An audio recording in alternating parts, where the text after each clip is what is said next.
Hello everyone, जय हिंद। आज है 14 लेकिन कल की भी क्लास आप लोगों के लिए नहीं हो पाई थी, इसलिए आज के इस वीडियो में हम 13 और 14 फरवरी दोनों के इंपॉर्टेंट क्वेश्चंस को डिस्कस करेंगे। अब 2 दिन की क्लास है, इसलिए नंबर ऑफ क्वेश्चंस ज्यादा होंगे, और नंबर ऑफ क्वेश्चंस ज्यादा होंगे तो ऑब्वियस है कि आज की क्लास लंबी होने वाली है। तो मेरे हिसाब से आज की क्लास आधे घंटे डेफिनेटली जाएगी, तो फटाफट से रिविजन कर लेते हैं हम।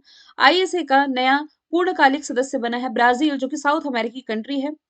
गूगल ने नया चैट बोट लॉन्च किया है जिसका नाम है बार्ड। 30 साल की उम्र के बाद क्रिकेट के तीनों फॉर्म में डेब्यू करने वाले जो पहले भारतीय क्रिकेटर बने हैं सूर्य कुमार यादव। जो केरल गवर्नमेंट है अगले 2 वर्षों में ग्रीन हाइड्रोजन हब स्थापित करने जा रही है। यूपीआई से पेमेंट की अनुमति देने वाली, मतलब कि विदेशों में भी अब यूपीआई के माध्यम से पेमेंट की सुविधा होगी, ऐसी पहली भारतीय फिनटेक कंपनी बनी है फोन पे। वित्त वर्ष 2021-22 में भारत को टोटल 89,127 मिलियन डॉलर का रेमिटेंस प्राप्त हुआ है। सर्वाधिक प्राप्त हुआ है यूएई से। भारत में भी पहली बार जम्मू कश्मीर में लिथियम के भंडार पाए गए हैं। ऊर्जा संकट का सामना कर रहा है साउथ अफ्रीका, और 5 खिलाड़ियों को बीबीसी सर्वश्रेष्ठ महिला, मतलब कि साल के लिए इन 5 महिला खिलाड़ियों को नॉमिनेट किया गया है। और इन पांचों के नाम मैंने आप लोगों को 12 तारीख के करंट अफेयर में बताए थे। आज का पहला और महत्वपूर्ण सवाल जो कि पॉलिटी से रिलेटेड है, ये हम शुरू कर रहे हैं। राष्ट्रपति द्रौपदी मुर्मू के द्वारा संविधान के किस अनुच्छेद के तहत 13 राज्यों में नए राज्यपाल की नियुक्ति की गई है? तो ये है आर्टिकल 155। बेसिक से जानेंगे, इसलिए मैंने ऑप्शन में आज कुछ आर्टिकल ही लिखे हैं ताकि आप लोगों को कुछ एडवांस जानकारी मिल सके। देखिए, तो आर्टिकल 155 के तहत 13 राज्यों में राज्यपाल की नियुक्ति की गई है। ये 13 राज्य आप लोगों के सामने लिखे हुए हैं, तो इन्हें हम बाद में डिस्कस करेंगे। आज कुछ चीजें जो हमें पॉलिटी से रिलेट करके अच्छे से याद कर लेनी है, ये राज्यपाल है। देखिए, राज्यपाल का जो पद है ना, ये कहाँ से लिया गया है? ये कनाडा के संविधान से लिया गया है। ठीक है। भारत में, मतलब कि राज्यों में राज्यपाल होगा, ये कहा गया है आर्टिकल 153 के तहत। आप लोग आर्टिकल 153 और 55 में कंफ्यूज ना हो जाएं, इसलिए मैंने स्पष्ट कर दिया है कि संविधान के अनुसार आर्टिकल 153 के तहत एक राज्यपाल होगा, लेकिन इनकी नियुक्ति किसके द्वारा की जाएगी? नियुक्ति की जाएगी राष्ट्रपति के द्वारा। किसकी सलाह पर? तो प्राइम मिनिस्टर की सलाह पर। कार्यकाल कितना होगा? तो 5 साल का कार्यकाल होगा। ठीक है। लेकिन इन 5 साल के पहले भी 3 कारणों से राज्यपाल अपने पद से हट सकता है। त्याग पत्र दे करके, दूसरा इसकी मृत्यु हो जाए, और तीसरा है महाभियोग।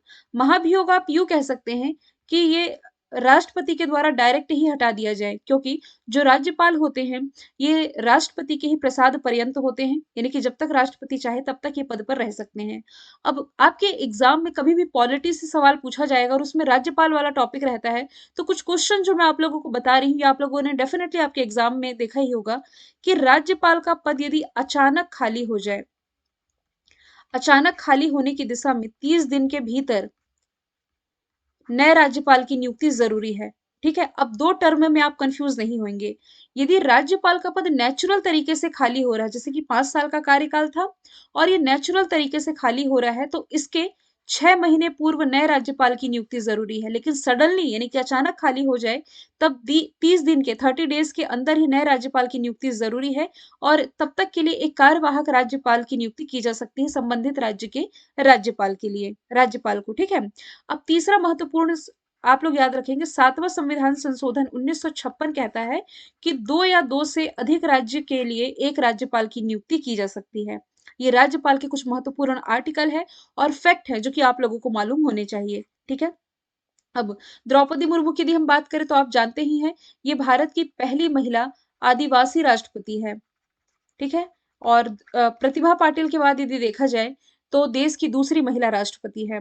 तो ये हो गया राज्यपाल के पद के बारे में, आर्टिकल के बारे में। अब कितने राज्यों में? 13 राज्यों में, जैसे कि अरुणाचल प्रदेश में केती परनाइक, सिक्किम में लक्ष्मणाचार्य, झारखंड में सीपी राधाकृष्णन, हिमाचल प्रदेश में शिव प्रताप शुक्ल, असम में गुलाब चंद्र कटारिया, आंध्र प्रदेश में एस अब्दुल नजीर, छत्तीसगढ़ में बीबी हरिचंदन, मणिपुर में अनुसुईया उइके, नागालैंड में एल गणेशन, मेघालय में पी चौहान, बिहार में राजेंद्र आर्लेकर, महाराष्ट्र में रमेश बैस, और लद्दाख में बीडी मिश्रा। थोड़ा डिफिकल्ट होगा याद करने में, लेकिन जब जब इन राज्यों के या कभी यूटी के बारे में हम डिस्कस करेंगे, तब मैं आप लोगों को रिवाइज करा दिया करूंगी कि कहाँ नई नियुक्तियां की गई हैं। ठीक है। बस इतना डिस्कशन काफी था। अब यहाँ ऑप्शन मैंने कुछ लिख रखे हैं। अब ऑप्शन रखे हैं तो सोच समझ के ही रखे होंगे, क्योंकि 2022 में आर्टिकल 142 चर्चे में था। किस लिए चर्चे में था आपको याद आ जाना चाहिए। मैराथन क्लास में भी मैंने आप लोगों को बताया गया था कि राजीव गांधी हत्याकांड के मामले में जो दोषी था, इसे इसी आर्टिकल 142 के तहत सुप्रीम कोर्ट ने अपनी विशेष पावर का इस्तेमाल करते हुए रिहा कर दिया था। आज के इस प्रश्न का मतलब कि इस पहले प्रश्न का आंसर आर्टिकल 155 है, ये हम लोगों ने डिस्कस कर लिया। अब आर्टिकल 143 143 के तहत जो राष्ट्रपति है ये सर्वोच्च न्यायालय से सलाह ले सकते हैं। आर्टिकल 165 के तहत राज्यों में महाधिवक्ता की नियुक्ति की जाती है। महाधिवक्ता जो कि राज्य सरकार का कानूनी सलाहकार होता है, जबकि महान्यायवादी कौन है? केंद्र सरकार का कानूनी सलाहकार, जिसकी नियुक्ति आर्टिकल 76 के तहत की जाती है। अगला प्रश्न है, हाल ही में आईसीसी T20 महिला वर्ल्ड कप ये 10 फरवरी से शुरू हुआ है, किस राज्य में शुरू हुआ है? तो साउथ अफ्रीका इसका राइट आंसर हो जाएगा। तो 10 फरवरी से शुरू हुआ है, पहली बार ऐसा हो रहा है जब किसी अफ्रीकी कंट्री में इसका आयोजन हो रहा है। 10 टीमें पार्टिसिपेट करेंगी, टोटल 33 मैच खेले जाएंगे। साउथ अफ्रीका की बेसिकली 3 कैपिटल आप लोगों ने याद रखी है, एक तो है प्रेटोरिया, दूसरी है केप टाउन, तीसरी इसमें ब्लोएमफोंटेन हो जाएगी। करेंसी इसकी साउथ अफ्रीकन रेंड हो जाएगी। अभी आप लोगों को करंट अफेयर से मैंने बताया था कि ये जो देश है ऊर्जा संकट का सामना कर रहा है। दूसरा आप लोगों को मैंने बताया था कि 100 अफ्रीकी चीते लाए जाने के लिए, भारत में 100 अफ्रीकी चीते लाए जाने के लिए एमओयू पर हस्ताक्षर किए गए हैं। तीसरा आप लोगों को याद रख लेना है, इस साल का जो ब्रिक्स समिट होगा 2023 वाला, ये साउथ अफ्रीका ही होस्ट करने जा रहा है। यहीं से मैंने आप लोगों को लिम्पोपो रिवर के बारे में बताया था। लिम्पोपो रिवर जो कि मकर रेखा को 2 बार काटती है। ठीक है। भारत इस साल ICC men's world cup host करेगा 2023 वाला। इंग्लैंड ने कॉमनवेल्थ गेम्स 2022 आयोजित किया था, जिसमें इंग्लैंड के बर्मिंघम में, जिसमें कि पदक तालिका में ऑस्ट्रेलिया टॉप पर था, इंडिया चौथे स्थान पर। न्यूजीलैंड में पिछले ही साल आईसीसी वुमेन्स वर्ल्ड कप का आयोजन किया गया था, जिसमें कि विजेता कौन थी? विजेता टीम थी ऑस्ट्रेलिया। तो ये भी आप लोगों को याद रख लेना है। अगले प्रश्न की तरफ चलते हैं। हाल ही में सीबीडीटी के साथ एपीए पर हस्ताक्षर करने वाला पहला पीएसयू कौन बना है? लंबे समय के बाद ऐसा टॉपिक आया है तो डेफिनेटली इसे हम अच्छे से डील करेंगे, अच्छे से इसके बारे में जानेंगे। इसलिए मैंने स्टार्टिंग में ही कह दिया था कि आज का जो वीडियो है ना ये लंबा होने वाला है। थोड़ा सा एक एक पॉइंट जान लेते हैं ताकि आप लोगों के समझने में आसानी हो। सीबीडीटी क्या है? Central board of direct tax. Central board of direct tax मतलब कि देखिए, भारत में प्रत्यक्ष कर को नियंत्रित करने के लिए जो बॉडी है इसे सीबीडीटी कहते हैं। अप्रत्यक्ष कर को नियंत्रित करने के लिए जो बॉडी है इसे सीबीआईसी यानी कि central board of indirect tax and custom कहते हैं। अब एपीए क्या है? तो एपीए की फुल फॉर्म मैं यहां पर लिख देती हूँ, एडवांस प्राइसिंग अग्रीमेंट। अब पीएसयू लिखा हुआ है, पीएसयू पब्लिक सेक्टर यूनिट। देखिए, यदि मैं कहूँ ना तो ये इनकम टैक्स का एक महत्वपूर्ण टॉपिक है और शायद मैं पहली बार इस क्वेश्चन को डील कर रही हूँ क्योंकि आया ही टर्म पहली बार है, इसलिए इसके बारे में यदि हम डिस्कस करें। देखिए, पीएसयू ये भारत सरकार और राज्य सरकार का इस पर नियंत्रण होता है और भारत में जितने भी पीएसयूज है ना, इसमें 50% से ज्यादा हिस्सा गवर्नमेंट का होता है और बाकी निवेशकों यानी कि इन्वेस्टर्स का होता है। पीएसयू की जो स्थापना है ये 1951 में की गई थी। उस समय देश में केवल 5 ही पीएसयू थे, लेकिन अब बढ़ करके इनकी संख्या 350 से भी अधिक हो गई है और इन्हें 3 भागों में बांटा गया है। भारत में जो पीएसयूज हैं बेसिकली 3 पार्ट में है, महारत्न है, नवरत्न है और मिनी रत्न है। तो आप लोगों को याद आ ही गया होगा ये ऑप्शन देख करके कि ये सभी महारत्न के एग्जाम्पल है। तो इस प्रश्न का यदि मैं आंसर भी कहूँ ना कि सीबीटीटी के साथ एपीए पर हस्ताक्षर करने वाला पहला पीएसयू कौन बना है? तो गेल बना है। ये सभी ऑप्शन जो आप देख रहे हैं महारत्न के एग्जाम्पल है, जिसमें कि भारत की 12वीं महारत्न कंपनी ये आरईसी बनी थी कुछ समय पहले ही। ये आरईसी हिंदी में तो सही है लेकिन इंग्लिश में आरआईसी लिख गया है, तो इसे मैं मॉडिफाई करूंगी। अब इस प्रश्न को हम समझ लेते हैं कि एक्चुअल में एपीए है क्या।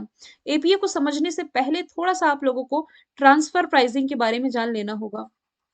इसी प्रश्न में बहुत ज्यादा समय लगने वाला है, कोई दिक्कत नहीं, मैं बता देती हूँ, बहुत जल्दी जल्दी इसमें खत्म कर देंगे हम। देखिए, भारत में कोई फर्म है, मान लीजिए विदेश का कोई फर्म है और आउटसाइड में इसी का कोई पेरेंट फर्म है, हम मान लेते हैं। एक कहाँ मेन इंडिया में है, तो इसका मान लीजिए जो टर्नओवर आ रहा है ना एक साल का, ये 2000 रुपये आ रहा है। ये अमाउंट छोटा ही रखा है हमने ताकि समझने में आप लोगों को आसानी हो। टर्नओवर कितना है? 2000। कॉस्ट ऑफ प्रोडक्ट कितना हुआ? 1000 का। तो आप क्या देख पा रहे हैं, यदि प्रॉफिट आप निकालेंगे तो प्रॉफिट सीधा सीधा इसमें 1000 रुपये आया। है ना। तो हमें पता है कि इंडिया में यदि कोई भी कॉर्पोरेट वर्क कर रहा है तो उसे क्या करना पड़ेगा, टैक्स पे करना पड़ेगा, दे हैव टू पे टैक्स। अब कोई भी कंपनीज है, बड़ी बड़ी कंपनीज, ये टैक्स से बचना चाहती है।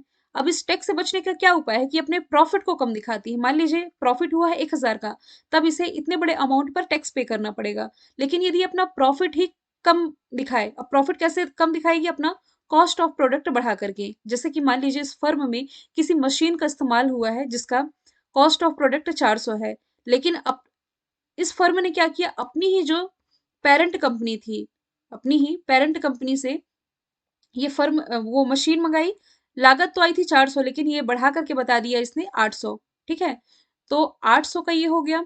तो इस हिसाब से टर्नओवर 2000 तो है, लेकिन इसमें कॉस्ट ऑफ जो प्रोडक्ट हो रहा था, कॉस्ट ऑफ प्रोडक्ट कंपनी ने ज्यादा दिखा दिया, तो मशीन 400 और महंगी बता दी, है ना। तो प्रॉफिट इसमें कम हो गया ना, 400 रुपए कम प्रॉफिट, यानी कि अब टोटल कितना हो रहा है, 600 रुपए का प्रॉफिट हो रहा है। तो इस कंपनी को क्या करना पड़ेगा, अब 600 में अपना जो भी टैक्स होता है ये पे करना पड़ेगा। तो कंपनी ने क्या किया, एक तरह का धोखा ही किया। इसने कॉस्ट ऑफ प्रोडक्ट को ज्यादा दिखा करके अपना प्रॉफिट कम दिखाया है, ताकि इसे कम पे करना पड़े। समझ गए, अपनी ही पेरेंट कंपनी से चीजें मंगाई और फिर ये सारी चीजें की।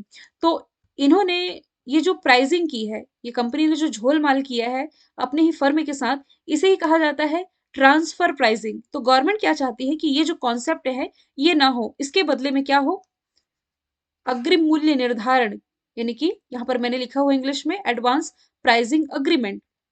ये क्या होगा कि इसके तहत गवर्नमेंट और फर्म के बीच में पहले से ही एक अग्रीमेंट साइन होगा, जिसके अंतर्गत कोई भी ऐसी मशीन यदि इंपोर्ट करानी है तो उसकी प्राइस पहले से ही डिसाइड हो, मतलब कि किसी तरह की खिचड़ी ना पकाई जाए, एक तरह का फेयर प्राइस इसमें डिसाइड हो।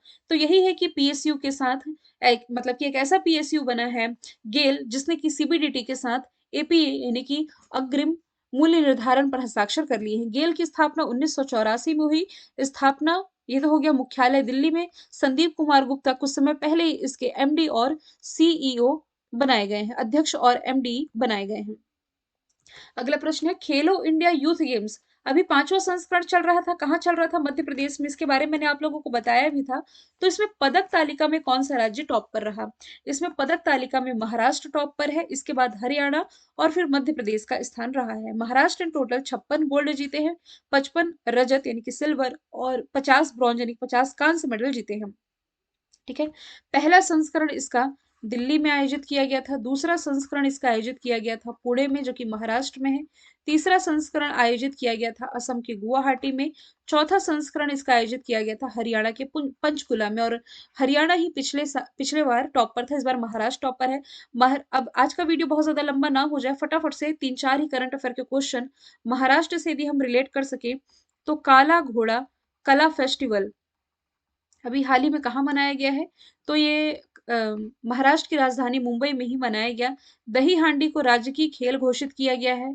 और इसके अलावा पुणे में क्या सबसे गहरा मेट्रो ये बनने जा रहा है। ये हो गया महाराष्ट्र के करंट अफेयर। ऑप्शन में यदि हम देखें तो हरियाणा के बारे में बता चुकी, चौथा एडिशन हुआ था मध्य प्रदेश में, अभी 5वां एडिशन देखिए। अभी 36वें नेशनल गेम्स गुजरात होस्ट किया था, नेक्स्ट जो नेशनल गेम्स होंगे ना, ये गोवा होस्ट करने जा रहा है। अगला प्रश्न है, हाल ही में इसरो ने गगनयान मिशन को आगे बढ़ाने के लिए किसके साथ साझेदारी की है, तो रिसेंटली इसरो ने ये साझेदारी की है इंडियन नेवी के साथ, भारतीय नौसेना के साथ ये साझेदारी की है। तो भारतीय नौसेना के साथ इसरो ने क्रू मॉड्यूल की शुरुआती रिकवरी का परीक्षण किया है, जो कि अंतरिक्ष से पृथ्वी के वायुमंडल में फिर से प्रवेश करने के बाद कहाँ गिरेगा, समुद्र में गिर जाएगा। तो एक तरह की साझेदारी है जो कि भारत की स्पेस एजेंसी इसरो और इंडियन नेवी के बीच में देखने को मिली है। इंडियन नेवी डे ये मनाया कब जाता है, 4 दिसंबर को मनाया जाता है। इसके प्रेजेंट टाइम में प्रमुख कौन हो जाएंगे, तो ये इसके हो जाएंगे एडमिरल आर हरि कुमार। भारतीय थल सेना की यदि हम बात करें तो इंडियन आर्मी डे जो है 15 जनवरी को मनाया जाता है। प्रेजेंट टाइम में इंडियन आर्मी के प्रमुख हो जाएंगे मनोज पांडे। वायुसेना दिवस 8 अक्टूबर को मनाया जाता है और वी आर चौधरी ये हो जाएंगे इसके प्रमुख। इंडियन कोस्ट गार्ड डे इसी महीने तो मनाया है 1 फरवरी को, वी एस पठानिया इसके प्रमुख हो जाएंगे। इसरो के बारे में यदि हम बात करें तो इसकी स्थापना की गई थी 1969 में। हेडक्वार्टर इसका बैंगलोर कर्नाटक में है। और एस सोमनाथन वर्तमान में इसके अध्यक्ष हो जाएंगे। Global Uttar Pradesh global investors meet 2023 का आयोजन किस शहर में किया गया? तो इसका आयोजन अभी हाल ही में लखनऊ में किया गया है। ठीक है, तो इस अवसर पर प्रधानमंत्री नरेंद्र मोदी ने ग्लोबल ग्लोबल ट्रेड शो का भी आयोजन किया और इन्वेस्ट यूपी 2.0 का भी शुभारंभ किया गया। इसकी थीम थी नए भारत का विकास इंजन, यानी कि उत्तर प्रदेश नए भारत का विकास engine, new India's growth engine. ठीक है, अब उत्तर प्रदेश के भी यहाँ दो तीन ही करंट अफेयर के क्वेश्चन हम डिस्कस करेंगे, जैसे कि रानीपुर वाइल्ड लाइफ सेंचुरी 53वां टाइगर रिजर्व बना था भारत का। दूसरा आप लोगों को याद रख लेना है ग्रेटर नोएडा। ग्रेटर नोएडा में उत्तर भारत का पहला डेटा सेंटर स्थापित किया गया। फिर क्या याद रख लेना है, सबसे ज्यादा अमृत सरोवरों का निर्माण कहाँ किया गया? तो उत्तर प्रदेश में ही किया गया। हालांकि ऑप्शन भी तो मैंने सभी उत्तर प्रदेश से रिलेट करके रखे हैं, जिसकी पनकी पाइपलाइन प्रोजेक्ट का उद्घाटन ना प्राइम मिनिस्टर नरेंद्र मोदी ने यहीं से किया था, जो कि कानपुर से मध्य प्रदेश की सागर की बीना रिफाइनरी को कनेक्ट कर रही थी। हेल्थ एटीएम, ये तो 2 साल हो गए इस न्यूज को, लखनऊ के चारबाग रेलवे स्टेशन में। इस साल का जो एससीओ की सांस्कृतिक राजधानी, सांस्कृतिक और पर्यटन राजधानी चुना गया है ना, ये नरेंद्र मोदी जी का निर्वाचन क्षेत्र वाराणसी को ही चुना गया है। और जेवर एयरपोर्ट याद रख लेना है नोएडा से, जो कि एशिया का सबसे बड़ा एयरपोर्ट होगा, टाटा के पास इसका बनाने का प्रभार है। अगला प्रश्न है, हाल ही में किस राज्य को एडीबी ने बागवानी को बढ़ावा देने के लिए 130 मिलियन डॉलर के ऋण को मंजूरी दी है? तो देखिए, हिमाचल प्रदेश में बागवानी को बढ़ावा देने के लिए लगभग 1072 करोड़ रुपए का ऋण मंजूर किया गया है। तो एडीबी का लक्ष्य है हिमाचल प्रदेश को लाभान्वित करना, जहां इसके आधे से अधिक भूमि जो है ये क्षेत्रीय, इस क्षेत्र पर पहाड़ियां हैं और इसके 90% आबादी कृषि पर ही डिपेंड है। ठीक है, तो यहाँ बागवानी को बढ़ावा दिया जाएगा एडीबी के द्वारा, इसके लिए लोन दे दिया गया है। एडीबी इसमें इसकी जो हेडक्वार्टर है ये है मनीला फिलीपींस में। अध्यक्ष मात्सुगु अस्कावा है और वर्तमान में इसके 68th मेंबर कंट्री, जिसमें कि 49 सदस्य एशिया प्रशांत क्षेत्र से है और 19 बाहर से हो जाएंगे। हिमाचल प्रदेश की राजधानी ये हो जाएगी शिमला। हिमाचल प्रदेश के लाहौल स्पीति में भारत में पहली बार हींग की खेती शुरू की गई थी। ई कैबिनेट और ई परिवहन शुरू करने वाला देश का पहला राज्य ये हिमाचल प्रदेश से ही है। और 2025 का टारगेट इसने रखा है, आप लोगों को यदि याद होगा तो ग्रीन एनर्जी स्टेट बनने का लक्ष्य 2025 है। और इसके अलावा देश का पहला धुआं मुक्त राज्य, यानी कि जहां हर घर में एलपीजी कनेक्शन प्रोवाइड कराया गया है, तो ये हिमाचल प्रदेश में ही हो जाएगा। तमिलनाडु में भारत का पहला ऊर्जा द्वीप स्थापित होने जा रहा है, इसके लिए डेनमार्क के साथ समझौता किया गया है। बिहार, अच्छा आपके एग्जाम में अच्छा बिहार वाले जो वीडियो देख रहे हो, बिहार में कौन सी तो जगह है जहां बिहार का पहला फ्लोटिंग सोलर प्लांट बना है? ये दरभंगा है, हाँ। और छत्तीसगढ़ में जो कांकेर है ना, यहाँ पहला मिलेट प्रोसेसिंग प्लांट स्थापित किया गया था। अगला प्रश्न है, टेस्ट क्रिकेट में सबसे तेज 450 विकेट लेने वाले भारतीय गेंदबाज कौन बने हैं? तो ये बन गए हैं आर अश्विन, रविचंद्रन अश्विन। तो दुनिया के दूसरे और भारत के पहले ऐसे क्रिकेटर जिन्होंने सबसे तेज 450 विकेट लिए हैं। ठीक है, शुभमन गिल सबसे तेज डबल सेंचुरी इन्होंने लगाई, सबसे युवा खिलाड़ी बने ये। सूर्य कुमार आईसीसी के द्वारा अभी हाल ही में टी20 international men's cricketer of the year. Yuzvendra Chahal टी20 इंटरनेशनल में सबसे ज्यादा विकेट लेने के मामले में इन्होंने भुवनेश्वर कुमार को पीछे छोड़ा है। आर अश्विन आईपीएल के इतिहास में पहले रिटायर्ड आउट खिलाड़ी ये बने थे। ठीक है, अगला प्रश्न है, फाइजर इंडिया ने नया अपना एमडी सीईओ किसे बनाया है? तो ये बना है मीनाक्षी तेवतिया को। देखिए, जो फाइजर इंडिया है ना, ये यूएसए की एक फार्मास्यूटिकल कंपनी है। तो भारत में इसकी जो सीईओ है ये मीनाक्षी तेवतिया होंगी। अप्रैल से 5 साल तक के लिए इनकी नियुक्ति की जाएगी। सुंदर रमन राममूर्ति, देखिए क्वेश्चन ही एमडी सीईओ का है, तो ऑप्शन भी आप यदि रिलेट करो तो बॉम्बे स्टॉक एक्सचेंज के जो बनाए गए हैं सुंदर रमन राममूर्ति, नीति आयोग के सीईओ हो जाएंगे परमेश्वरन अय्यर, और रेलवे बोर्ड के अध्यक्ष और सीईओ ये हो जाएंगे अनिल कुमार लोहाटी। अगला प्रश्न है, मलयालम सिनेमा की किस एक्ट्रेस की 120वीं जयंती के मौके पर गूगल ने डूडल के माध्यम से श्रद्धांजलि दी है? तो ये हो जाएंगी पीके रोजी। 120वीं जयंती पर गूगल ने इन्हें याद किया है। तो इन्होंने Malayalam film the last child से अपने करियर की शुरुआत की थी। हालांकि एग्जाम में तो नहीं पूछा जाएगा, लेकिन बेसिक इनके बारे में लिखा हो कि दलित ईसाई समुदाय से थी। मलयालम सिनेमा में दिए गए इनके कंट्रीब्यूशन के लिए इन्हें याद किया जाता है। दामोदर माउजो का नाम आप लोगों को याद होगा। 56वां ज्ञानपीठ अवार्ड नीलमणि फूकन को मिला था, और 57वां ज्ञानपीठ अवार्ड दामोदर माउजो को। रामचंद्र मांझी, बिहार से इनका नाम आप रिलेट करेंगे। एक लोक कलाकार थे जिनका 2022 में निधन हुआ। लौंडा नाच के लिए ये जाने जाते थे। इन्हें प्रमुख मतलब प्रसिद्धि इन्हीं नाच में मिली थी। पुनीत राजकुमार, कर्नाटक रत्न अवार्ड आप लोगों को याद होगा। मरणोपरांत पुनीत राजकुमार को इस प्रतिष्ठित अवार्ड से सम्मानित किया गया है। अब बाकी के 3 क्वेश्चंस है ना, जो मैंने डेज से जो हम लोगों ने मिस कर दिए हैं वो रखे हैं। जैसे कि दलहन के महत्व को उजागर करने के लिए विश्व दलहन दिवस ये कब मनाया जाता है? तो 10 फरवरी को मनाया जाता है। देखिए, जो दालें होती है ना, ये भोजन और चारा दोनों के लिए उगाई जाने वाली फलीदार पौधों के खाद्य बीज है। तो जो वर्ल्ड पल्सेस डे है 10 फरवरी को मनाया गया, थीम थी pulses for a sustainable future. और महिलाओं और बालिकाओं के लिए जो अंतर्राष्ट्रीय दिवस है विज्ञान में, महिलाओं और बालिकाओं का अंतर्राष्ट्रीय दिवस ये 11 फरवरी को मनाया जाता है। यूनाइटेड नेशन जनरल असेंबली ने इस दिवस को मनाने का ऐलान किया था 2015 में। इस बार की इसका 8वां संस्करण है, और थीम है इस बार की इनोवेट, दिखाना। देखिए, अच्छा, ठीक ठीक ठीक, सतत और समान विकास के लिए आगे लाना। इसकी थीम थोड़ी सी मुझे देखनी पड़ेगी। इनोवेट, दिखाना, ऊपर उठाएं, एडवांस, नहीं नहीं नहीं, ये नहीं होगी थीम। ये मुझे डेफिनेटली मॉडिफाई करनी पड़ेगी। ये हिंदी और इंग्लिश मिक्स हो गया है। इसे मैं पीडीएफ में मॉडिफाई करके आप लोगों को सबमिट करूंगी। अंतिम प्रश्न है, राष्ट्रीय महिला दिवस कब मनाया जाता है? तो ये 13 फरवरी को मनाया जाता है। देखिए, सरोजनी नायडू जी की स्मृति में, सरोजनी नायडू ये राज्यपाल थी स्वतंत्र भारत में। ये राज्यपाल कहाँ की थी? तो उत्तर प्रदेश की पहली महिला राज्यपाल। इन्हीं की स्मृति में ये दिवस मनाया जाता है। सबसे पहले ये 2014 में मनाया गया था।